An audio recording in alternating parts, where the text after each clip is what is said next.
Welcome back to the Country Early Edition. Time to talk sheep breeding. Joining me on the line now is Alan Richardson, Director of Avalon Genetics.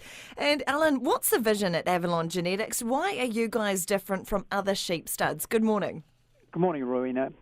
Look, Avalon's different, I guess, because our mission statement is breeding high-performance, multi-disease resistant, low-input sheep with less chemical and labour inputs to improve farmers' bottom line. And really, we want the production, but we're doing it without the chemical inputs. And that separates us from just about every stud in New Zealand, that we're getting that performance without reliance on regular drenching. So how did Avalon Genetics start the journey down the worm resistance track, Alan? 31 years ago, I let some sheep down the track, and they were the 15% clean ones, and the rest I had to dag. And I asked myself the question, why did those ones stay clean? And the others were all dirty, and they're the ones I'd spend all day dagging. From that, talking to a local vet, he said, you need to start doing feck samples on those clean ones to see which ones have got a low feck count. And from there, the journey started. We're the third stud in New Zealand that actually started selecting for worm resistance by doing feck samples back 31 years ago. So, look, it's a long-term project, but we've done all the hard work, and now we're reaping the benefits. We're down to a maximum one lifetime drench, not just not drenching the ewes, but only one drench for lambs in their lifetime.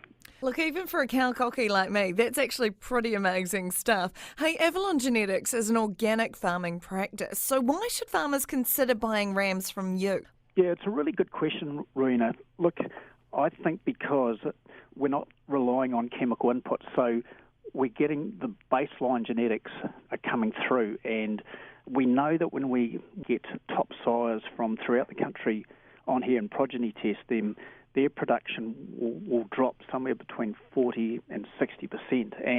And really, that 40 or 60%, I think, represents their response to drenching. Now, if you take away that crutch, which is drenching, what's their baseline performance? And that's what we're measuring here. So we've got animals that are performing at the top level of the best size in the country now, but they're actually doing that without the drenching. And that's the key part, isn't it? That people make a decision when they're buying rams whether they want to keep drenching to get that performance, or do they want to button back on the drenching and enjoy life a wee bit more and get that same performance with genetics that don't actually need regular drenching. Because with drenching, it's not just the time factor, it's the cost factor as well. And when you couple it in together, you're going to get some very happy farmers if they're not having to do it quite so often.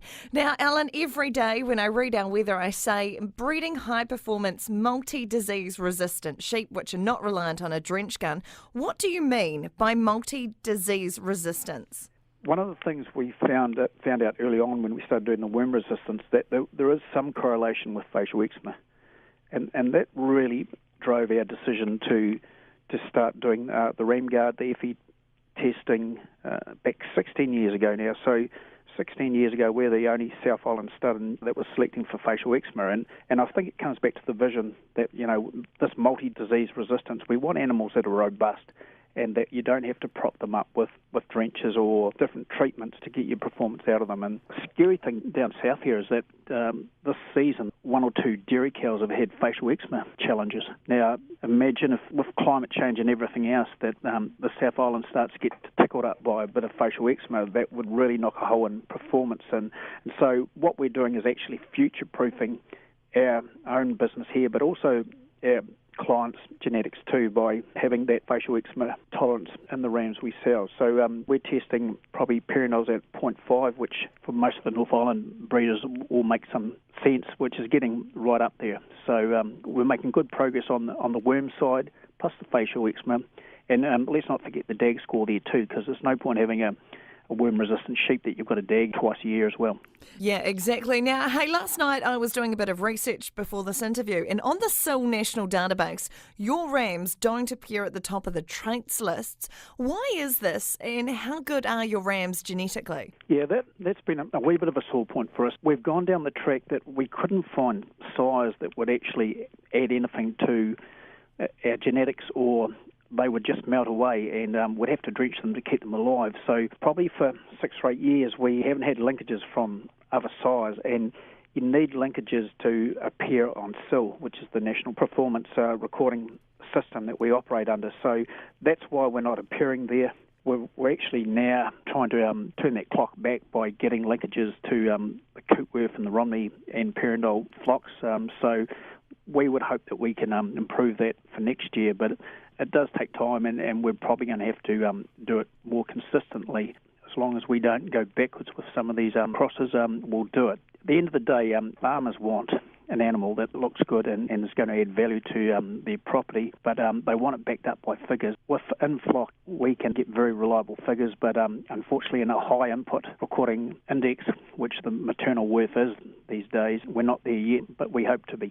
Alan Richardson, Director of Avalon Genetics, thanks so much for taking the time to explain so much about sheep breeding to a cowcocky like me this morning. Great having you on the show. Yeah, look, thanks very much for the opportunity.